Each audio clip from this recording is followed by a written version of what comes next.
그리스도 예수 우리 주 안에 있는 영생이니라. 아멘.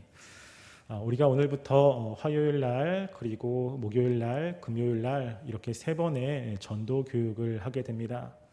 이 세 번의 강의의 주제는 오늘은 모든 사람에게 필요한 복음이라는 주제로 말씀을 나눌 거고요. 우리 목요일에는 주님의 사명인 전도, 그래서 주님이 이 전도를 얼마나 중요하게 여기는지, 그리고 전도하는 사람들에게 주님이 어떻게 역사하는지를 살펴볼 거고요. 그리고 마지막에는 전도자의 중요성에 관해서 살펴보려고 합니다. 그래서 오늘 이 시간에는 모든 사람에게 필요한 복음이라고 하는 주제를 가지고 함께 말씀을 찾아보며 그렇게 말씀을 나누었으면 좋겠습니다. 사람들은 자신이 필요한 것들을 추구하며 살아갑니다. 그래서 자신에게 당장 필요한 것들을 위해서 시간을 쓰고 그것들을 얻기 위해서 굉장히 노력을 많이 합니다. 학생들은 공부를 잘하기 위해서 열심히 노력을 합니다.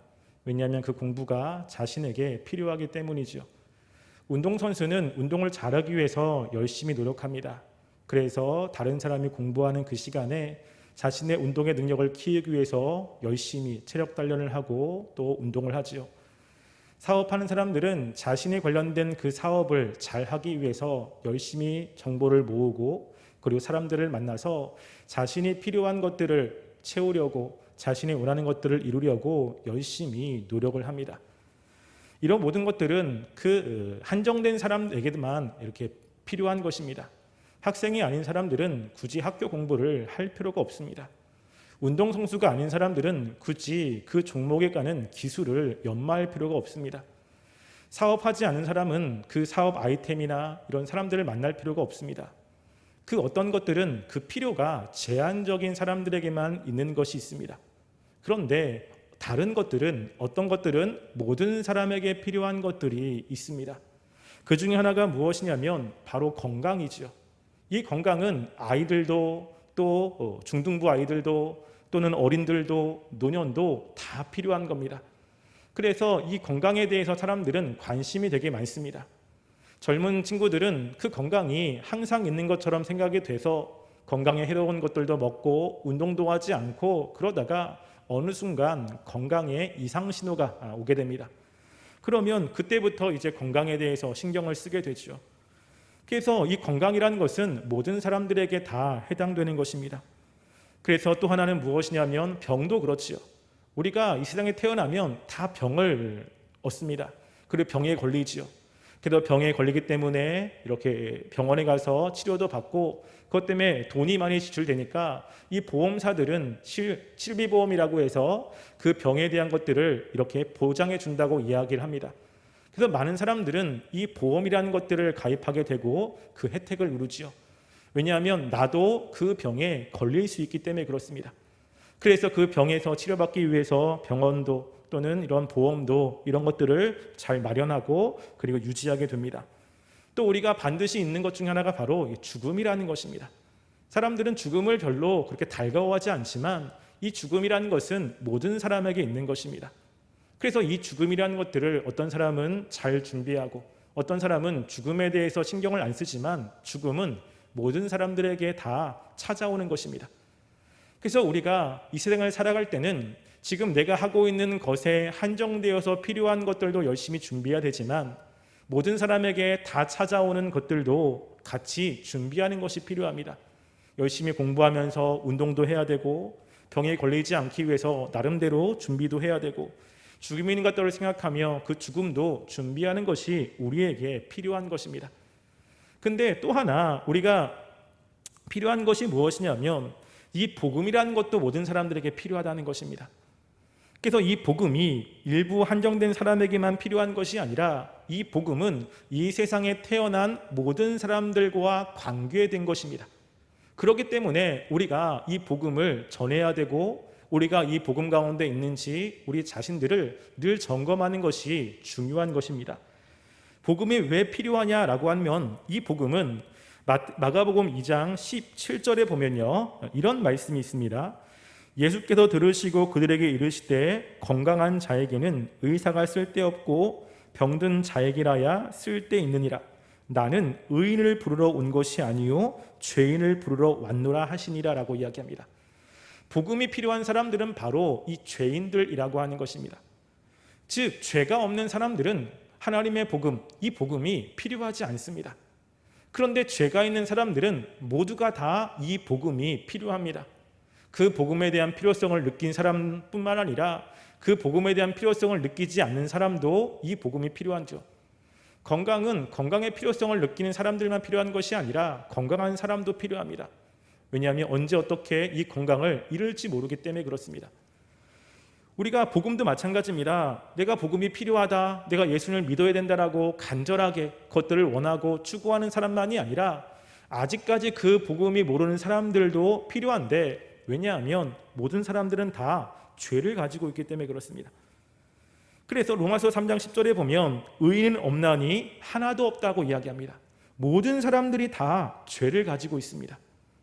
그래서 이 죄라고 하는 것은 죄가 있네, 죄를 지었구나 라고 하는 것으로 끝나는 것이 아니라 우리가 이 죄를 지으면 이 죄는 우리에게 삭시라는 것을 주기 때문에 그렇습니다. 그래서 죄를 지으면 모든 사람은 그 죄가 주는 열매를 얻어야 됩니다. 공부를 열심히 하면 우리가 공부를 잘하게 되죠. 운동을 열심히 하면 건강을 얻게 됩니다. 우리가 운동을 소홀히 하면 우리는 병이라는 결과를 얻게 되죠. 이 죄라는 것도 마찬가지입니다. 나는 죄가 없어, 내가 무슨 죄가 있다고 그래? 라고 이야기를 해도 그 사람이 죄를 인정하던 인정하지 않던 그 사람이 죄를 가지고 있다면 죄는 반드시 그 사람에게 어떠한 삭을 준다라고 하는 겁니다. 그래서 우리가 그 삭을 통해서 그 사람이 죄가 있는지 없는지를 알게 되죠. 우리가 살다 보면 감기에 걸리지 않습니까? 감기 바이러스는 눈에 보이지 않습니다. 그런데 그 사람이 감기에 걸린지 어떻게 합니까? 증상을 보면 압니다. 열이 나고, 그리고 콧물이 나고, 기침이 나고, 몸이 으실으실 썰리면 우리는 내가 지금 감기에 걸렸구나 라는 것들을 알게 되죠. 그래서 감기에 걸리면 공통된 모습으로 그 감기의 증상이 나타나게 됩니다. 마찬가지로 죄라는 것도 그렇습니다. 죄라고 하는 것이 우리 속에 들어오면 이 죄는 가만히 있는 것이 아니라 우리에게 무엇인가 증상을 나타내고 그 증상 때문에 우리의 삶이 불행하게 된다는 것입니다. 이게 문제죠. 모든 사람들은 다 행복하길 원합니다. 그리고 삶을 가치 있고 그리고 풍성한 삶을 살기를 원합니다. 그런데 그런 원함은 있는데 사람들 마음 가운데 이 죄가 들어가면 이 죄는 사람들의 삶을 깨트리고 사람과 관계를 깨트리고 자신과의 관계를 깨트리면서 사람을 불행하게 만듭니다. 그래서 이 죄 때문에 많은 사람들은 힘들고 고통스럽고 이 불행한 삶을 살게 되는 것이죠. 로마서 3장 10절부터 18절에 보면 이 의인이 아닌 죄인들의 삶에 대해서 이렇게 이야기를 합니다. 로마서 3장 10절부터 18절 보면요, 제가 읽어드릴게요. 기록된 바 의인은 없나니 하나도 없으며 깨닫는 자도 없고 하나님을 찾는 자도 없고 다 치우쳐 함께 무익하게 되고 선을 행하는 자가 없나니 하나도 없도다. 그들의 목구멍은 열린 무덤이요 그 혀로는 속임을 일삼으며 그 입술에는 독사의 독이 있고 그 입에는 저주와 악독이 가득하고 그 발은 피 흘리는 데 빠른지라. 파멸과 고생이 그 길에 있어 평강의 길을 알지 못하였고 그들 눈앞에 하나님을 두려워함이 없느니라 함과 같으니라 라고 이야기하죠. 죄가 있는 사람, 이 죄인의 삶의 모습이 어떠냐면 그들의 목구멍은 열린 무덤입니다. 그리고 그들의 혀는 속임을 일삼아요. 다른 사람을 속이고 그리고 다른 사람에게 악독한 말을 하고 다른 사람에게 상처를 주고 그리고 무엇에 빠르냐면 죄악에 빠릅니다. 그래서 무엇인가 좋지 않은 이야기나 이런 것들, 내가 손해보는 것들을 내가 들으면 다른 사람들에게 빨리빨리 이야기를 하는 겁니다. 선한 이야기, 좋은 이야기는 다른 사람에게 확산 속도가 굉장히 느립니다. 근데 무엇인가 잘못되고 그리고 부당한 이야기를 또 부당한 일을 내가 당했다 그러면 그 이야기를 빨리빨리 전하기를 원하죠. 그러면서 그 사람을 매도하거나 그 매장을 매도하는 일도 굉장히 많습니다. 죄가 들어오면 죄는 다른 사람들에게 이렇게 악독한 말 그리고 다른 사람에게 저주의 말 이렇게 이야기합니다. 왜냐하면 죄가 이렇다는 것이죠. 그래서 우리가 이런 죄를 가지고 있으면 사람과의 관계, 내 마음도 편하지 못합니다. 그렇기 때문에 우리는 이 죄의 문제를 반드시 해결해야 되고 다른 사람들이 죄가 있다면 그 죄의 문제를 해결하기 위해서 복음이라는 것이 필요하다는 것입니다. 이 죄는 우리에게 크게 두 영역에서의 불행을 가져다 주는데, 한 가지는 무엇이냐면 우리가 알고 있듯이 죽음 이후의 사망이라는 것입니다. 그래서 죄를 가지고 있으면 이 죄를 진 사람은 죽은 다음에 심판을 받게 되고, 그 심판에서 지옥이라는 곳을 가게 됩니다. 그래서 계시록 21장 7절 8절에 보면 이렇게 이야기하죠. 이기는 자는 이것들을 상속으로 받으리니 나는 그의 하나님이 되고 그는 내 아들이 되리라. 그러나 두려워하는 자들과 믿지 않은 자들과 흉악한 자들과 살인자들과 음행하는 자들과 점술가들과 우상숭배자들과 거짓말하는 모든 자들은 불과 유황으로 타는 못에 던져지리니 이것이 둘째 사망이다 라고 이야기합니다. 죄는 반드시 둘째 사망이라는 것을 갖다 주는데, 이 둘째 사망에 들어가는 사람들은 불과 유황으로 타는 못에 던져진다고 이야기합니다. 그래서 지금 예수님께서 이 지옥이 어떤 곳인지에 관해서 설명을 하고 있는데, 바로 유황 못이 있는 곳에 불이 던져지는 것입니다. 우리가 유황이라고 하는 것의 특징은 자신을 다 태우기 전까지는 다른 것들을 태우지 않습니다. 그래서 지옥에 가면 이 불로 데이는 것 같은 그런 고통을 당하는 곳이라는 겁니다. 고통을 당할 때 사람이 가장 큰 고통은 다른 고통이 아니라 이렇게 불로 데워지는 이 고통이 가장 크다고 이야기합니다. 또 화형이 정말 큰 고통이라고 이야기하죠. 무엇을 이야기하냐면 이 세상 가운데 가장 고통스러운 것들이 일반적으로 있는 곳이 바로 지옥이라고 이야기합니다. 그래서 이 죄를 지으면 이 죄를 지은 사람들은 바로 이렇게 육체적으로 고통을 당하는 일들이 벌어지게 되고, 근데 그것만이 아니라 또 하나가 있는데 심적인 고통이 있습니다. 지옥에 가면. 누가복음 13장 28절에 보면 이렇게 이야기하는데요. 너희가 아브라함과 이삭과 야곱과 모든 선지자는 하나님의 나라에 있고 오직 너희는 밖에 쫓겨난 것을 볼 때에 거기서 슬피 울며 이를 갈리라라고 이야기합니다. 지금 아브라함과 이삭과 야곱과 함께한 사람들은 하나님의 나라에 있어요. 그런데 이삭과 아브라함과 야곱과 함께 있지 않은 사람들은 밖에 내쫓기는데, 밖에 내쫓긴 사람들의 그 특징이 뭐냐면 슬피 울며 이가 갈린다는 것입니다. 무엇이냐면 후회가 가득하다는 거예요. 이 세상에서 복음을 들었을 때 그때 야 지옥이 어디 있어? 야 지옥이 과연 있어? 야 거짓말하지 마 라고 자신들에게 복음을 전한 사람들의 그 이야기를 자신들이 거절하고, 그리고 그것 때문에 지금 당하는 이 어려움, 고통 때문에 그 자신이 복음을 거절한 것에 대해서 슬퍼하며 후회하며 이가 갈릴 정도로 굉장히 그것을 후회하는 상태가 바로 지옥이라는 곳이라는 것입니다. 그래서 지옥은 외면적으로 육체적으로 불에 대우는 것 같은 가장 고통스러운 고통과 함께 내면적으로 후회가 가득한 곳, 근데 그것에 소망이 없는 영원토록 지속되는 것이 바로 이 지옥이라고 표현합니다. 근데 이것은 우리가 죽고 난 이후에요. 그러면 죄를 진 사람이 죽고 난 이후에만 죄에 대한 열매를 갖느냐? 성경은 그렇게 이야기하지 않습니다. 우리가 죄를 가지고 있다면 이 세상의 삶에서도 우리는 불행한 삶을 삽니다. 이 사망이라는 열매가 이 세상에서도 존재한다는 거예요. 이것은 예수님을 믿는 사람들도 그들이 죄악 가운데 있으면 예외는 아닙니다. 왜냐하면 죄를 지으면 우리가 그 죄에 대한 열매로 삶이 힘들고 고통스러운 일들이 있기 때문에 그렇습니다. 그래서 우리가 그럴 때마다 하나님의 복음 앞에 엎드려야 되고 주의 복음을 우리가 믿어야 되고 하나님을 찾는 이유가 바로 이 죄가 주는 불행, 죄가 주는 사망의 열매에 따른 고통이 있기 때문에 그렇습니다. 그래서 이 죄는 예수 믿는 사람이든 예수 믿지 않은 사람들과 함께 있기 때문에 이 열매 때문에 고통스러워하는 사람들이 굉장히 많습니다. 이 죄는 죽음 이후에만 영향을 끼치는 것이 아니라 지금 우리가 살아가는 삶에서도 영향을 끼치고 있다는 것입니다. 왜냐하면 믿는 사람에게도 죄가 있고 믿지 않은 사람들에게도 죄가 있기 때문에 그렇습니다. 그래서 복음이 필요한 것은 바로 이 죄 때문에 그렇습니다. 그 죄는 어떤 영향을 우리의 삶 가운데 가져다 주는가라고 하는 것입니다. 그 죄는 자신과의 관계에서 이제 어려움을 줍니다. 자, 제가 주일날도 함께 말씀을 살펴봤는데요. 로마서 7장 14절부터 17절 말씀에 보면 이렇게 이야기를 합니다. 우리가 율법은 신령한 줄 알거니와 나는 육신에 속하여 죄 아래에 팔렸도다. 내가 행하는 것을 내가 알지 못하노니 곧 내가 원하는 것은 행하지 아니하고 도리어 미워하는 것을 행함이라. 만일 내가 원하지 아니하는 그것을 행하면 내가 이로써 율법이 선한 것을 시인하노니 이제는 이것을 행하는 자가 내가 아니요 내 속에 거하는 죄니라 라고 이야기합니다. 지금 여기 본 사도 바울이 하나님을 믿고 난 다음에 하나님의 말씀대로 살고 싶었습니다. 그런데 자기 속에 죄가 있음을 고백하는 거예요. 자신은 하나님의 말씀대로 살려고 노력합니다. 그게 옳다는 것도 알아요. 근데 그렇게 살고 싶습니다. 근데 이 죄가 자꾸만 살지 못하게 하는 거예요. 그래서 결심하고 다짐해도 안 되고 노력해도 안 되고 자꾸만 실패를 당하는 자기를 보게 됩니다. 무엇 때문에 그렇습니까? 죄가 그런 거예요. 분명히 지금 나는 선하게 살고 싶어요. 그리고 이 세상에서 악을 행하고 싶지 않습니다.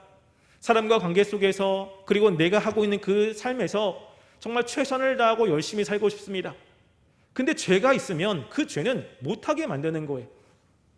그래서 자꾸만 다른 사람들에게 욕하지 않고 다른 사람을 미워하지 않고 싶은데 자꾸만 그 사람을 보면 미움이 자꾸만 생기고 그 사람을 보면 자꾸만 짜증이 나는 것도 있지 않습니까? 이런 것들이 바로 죄 때문에 그렇습니다. 그러면 나는 왜 이러지? 나는 왜 이렇게 자꾸만 못됐지? 나는 왜 자꾸만 이렇게 안 되지? 라고 하는 자기 자신에 대해서 자꾸만 한심스럽고 때로는 자기 자신이 싫은 이런 모습, 무엇 때문이냐면 죄의 힘 때문에 그렇습니다. 죄가 충만하면 하나님의 말씀을 알지만 그 말씀대로 살지 못합니다. 그 세상에 있는 사람들은 하나님의 말씀은 모르지만 이것이 옳다는 것은 알아요. 다른 사람에게 거짓말하면 안 되고 화를 내면 안 되고 미워하면 안 되고 정직해야 되고 이거 압니다. 그런데 죄가 들어가니까 자꾸만 그것이 안 되는 거예요. 알지만 안 되는 것입니다. 왜냐하면 죄 때문에 그렇죠. 그래서 자신에 대해서 너무너무나 힘든 이러한 일들이 벌어집니다. 이게 전부 다 무엇 때문이냐면 나는 의지가 부족해, 나는 무엇인가 다른 사람보다 능력이 없나 봐. 그게 아니라 죄의 문제라고 하는 겁니다. 죄가 사람의 마음속에 들어와서 이 죄는 우리가 선하다고 생각하는 것, 또 하나님이 원하시는 그 삶을 살지 못하게 계속해서 우리를 힘들게 만듭니다.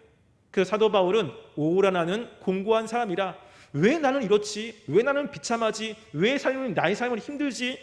이러한 자신에 대한 평가를 하게 만들게 하는 것이 바로 죄라고 하는 것입니다. 이게 우리들에게 있지 않습니까? 믿지 않는 사람들도 똑같아요. 근데 죄는 자신에게만 이렇게 하는 것이 아니라 다른 사람의 관계도 깨트립니다. 그래서 이 죄를 지으면 그 사람들과 관계를 화평하게 하는 것이 아니라 자꾸만 깨트리게 되는데, 우리가 알고 있듯이 하나님께서 아담과 하와를 창조하셨습니다. 아담과 하와는 하나님이 창조했을 때 굉장히 사랑스러운 관계였어요. 아담이 하와를 보면서 이는 내 뼈 중에 뼈고 살 중에 살이다 라고 이야기하면서 정말로 아꼈습니다. 정말로 사랑스럽죠. 근데 죄를 진 이후에 뭐라고 하나님께 이야기하냐면 하나님이 나에게 주신 저 여자 때문에 내가 죄를 지었습니다 라고 이야기합니다.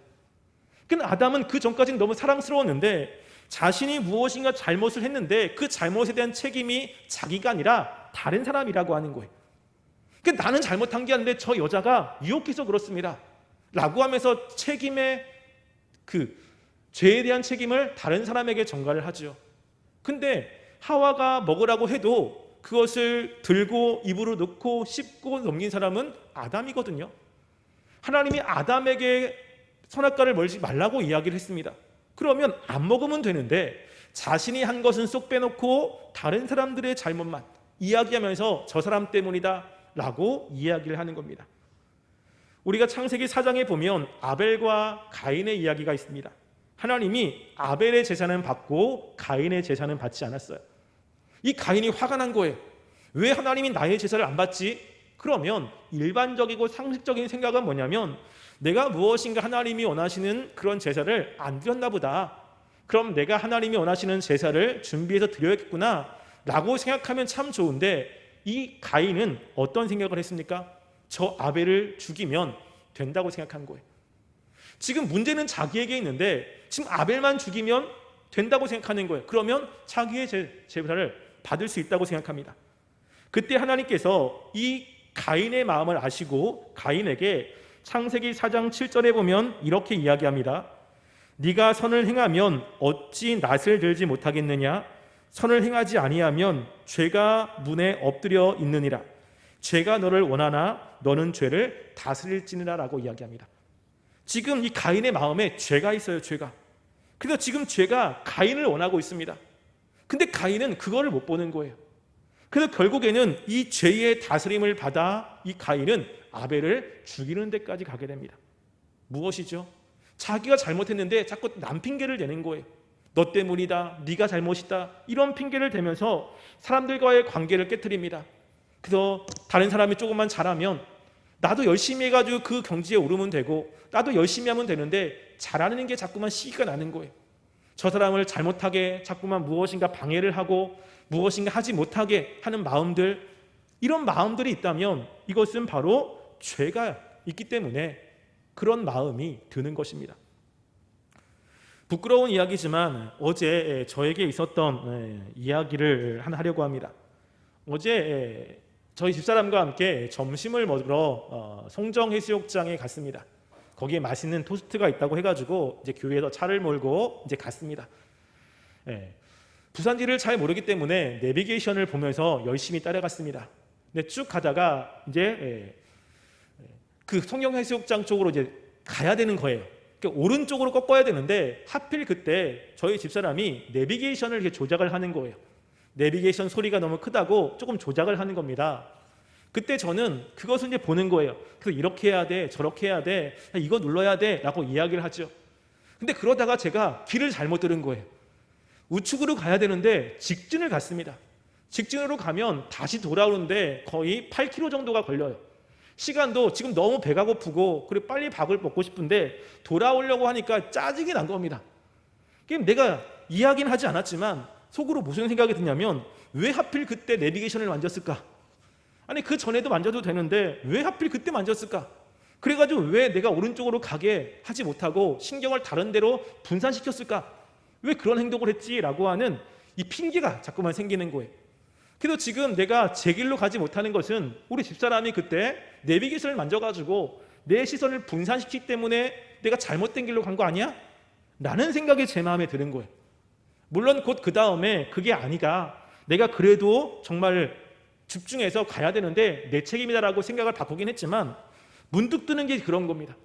근데 이 생각이 계속 있으면 뭐죠? 아, 당신 때문에 그러고, 난 지금 배가 고픈데 당신 때문에 지금 내가 밥을 먹는다고 짜증을 내면서 그 관계가 좋지 않았을 것입니다. 죄는 우리들에게 자꾸만 다른 사람 핑계를 하게 만듭니다. 그러면서 그것 때문에 사람들의 관계가 깨지고 시기와 질투로 나뉘어지는 일들이 벌어지지 않습니까?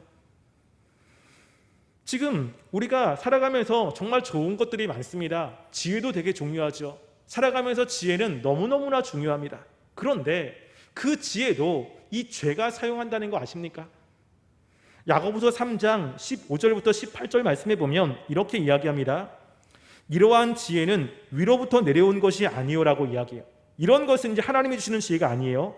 땅 위의 것이요 정욕의 것이요 귀신의 것이니 시기와 다툼이 있는 곳에는 혼란과 모든 악한 일이 있습니다.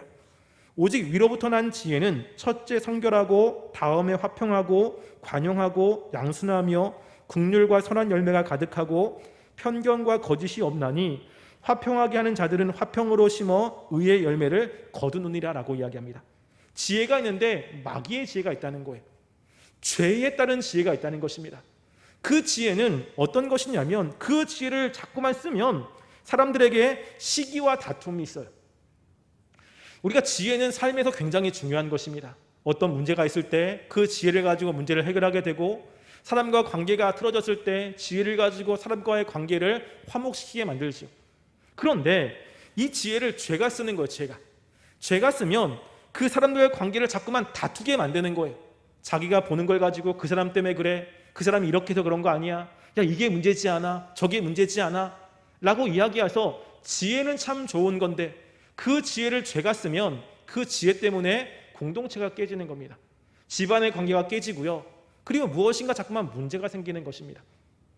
머리가 좋은 것은 참 좋은데 이 머리가 좋은 것을 죄가 쓰면 그 머리가 좋은 것 때문에 다른 사람들을 굉장히 힘들게 만들지 않습니까? 그래서 지금 이 죄는 우리 안에 있는 죄를 제대로 보지 못하고 죄를 해결하지 않으면 우리가 좋은 달란트, 좋은 재능도 다른 사람들을 깨트리고 힘들게 만드는 사람들로 우리가 살아갈 수 있다는 것입니다. 이것 때문에 사람들이 굉장히 힘들다는 것이죠. 근데 문제는 뭐냐면 자신들이 왜 그렇게 불행한지를 모르는 것입니다. 왜 나의 삶은 이렇게 힘들지? 왜 나는 자꾸만 결단해도 잘 안 되지? 왜 나는 다른 사람들을 사랑하고 싶은데 왜 안 되지? 왜 나는 자꾸만 이렇게 다른 사람과 관계 속에서 문제만 일으키지? 내가 무엇인가 몰라서 그런가? 내가 무엇에 힘이 없어서 그런가? 라고 하지만 그게 아니라 무엇이 문제입니까? 이 죄가 문제라는 거예요. 죄가. 이 죄가 있으면 자꾸만 그 죄 때문에 사람들과 관계가 깨지고 자기와의 관계 속에서 힘들어하는 일들이 벌어진다는 것입니다. 예수님이 필요한 이유가 무엇입니까? 이것 때문이라는 거예요. 다시 마가복음 2장 17절 말씀을 다시 한번 읽어드리겠습니다. 예수께서 들으시고 그들에게 이르시되 건강한 자에게는 의사가 쓸데없고 병든 자에게라야 쓸데있느니라. 나는 의인을 부르러 온 것이 아니고 죄인을 부르러 왔노라 하시니라 라고 이야기합니다. 의사는요, 몸이 아픈 사람에게 필요합니다. 예수님이 왜 필요합니까? 죄가 있는 사람에게 필요한 거예요. 죄 때문에 고통스러워하고 죄 때문에 마지막에 지옥 형벌 받고 죄 때문에 지금 사람들과의 관계에 문제가 생기고 죄 때문에 지금 자기 자신에 대해서 답답하고 그리고 자꾸 자기 때문에 힘들고 자꾸만 죄 때문에 자신의 삶이 불행하고 힘든 이런 사람들 때문에 예수님이 필요한 것입니다. 그 예수님을 믿는 사람들에게는 어떠한 열매가 있습니까? 우리가 오늘 읽었던 로마서 6장 23절에 보면 이렇게 이야기하죠. 죄의 싹은 사망이요 하나님의 은사는 그리스도 예수 우리 주 안에 있는 영생이라고 이야기합니다. 영생이라고 하는 것은 영원히 산다라고 하는 삶의 길이를 이야기하지 않습니다. 왜냐하면 지옥에서도 사람은 죽지 않습니다.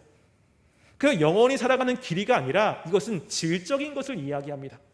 천국에서의 삶은 고통이 없고 애통하는 것이나 곡하는 것이 없는 정말 가장 아름답고 행복한 삶이 천국의 삶인 거예요. 그것을 영생이라고 이야기하죠. 우리가 주님 안에 있으면 주님 안에 있는 사람들의 삶은요, 힘들죠. 어렵습니다. 그렇지만 주님을 바라보며 하나님의 은혜 가운데 그 주님과의 관계 속에서 그 어려운 것들을 이겨나갈 수 있고요. 삶의 소망을 갖게 되고 희망을 갖게 됩니다.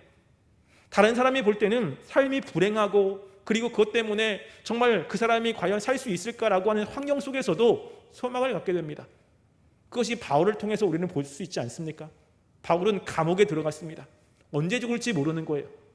그러면 사람들은 당연히 두려워하고 밖에 사람들이 들려주는 이야기, 그러한 격려나 이런 것들을 들을 텐데 바울은 빌립보서에서 뭐라고 이야기냐면 교회 밖에 있는 사람들, 아니 감옥 밖에 있는 교회들에게 기뻐하라.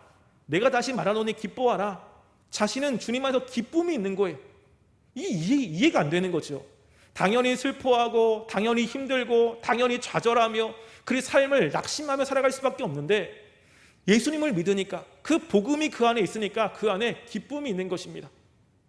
사도 바울은 또 이런 이야기를 하죠. 질그릇 안에 보배를 가지고 있다. 사방에 우겨쌈을 당하도 쌓이지 않습니다. 그리고 다른 사람들이 막 욕을 해도 난 거기에 괜찮은 거예요. 뭐 때문에 그렇습니까? 복음이라는 것 때문에 그렇습니다.